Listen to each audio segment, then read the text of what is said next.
Hello दोस्तों, देख सकते हो मैं और मेरा भाई लोग इधर, मेरा भाई स्टेज पे रहा है, मैं जा रहा हूँ इधर हटिया। आप लोग वीडियो में बने रहे, आप लोग को जरूर सब दिखाऊंगा।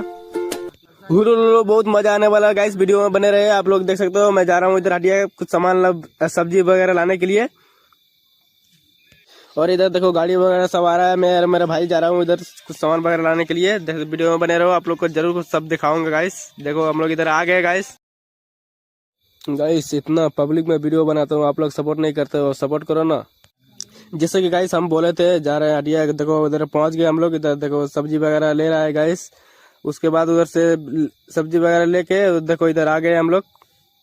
तो कैसे हो, अच्छे होंगे। देख सकते हो इधर हटिया में कितना भीड़ है गाइस। वहां से लेके देखो इधर हम लोग जा रहे हैं, थोड़ा रूम तरफ जा रहे जाएंगे हम लोग। देखो इधर, देखो वहां से निकल के आ गए हैं तो इधर इधर देखो पैसा उठाने के लिए आया है। अगर पैसा नहीं उठेगा क्या एटीएम का ये लोग झाट उखाड़ लेगा साला।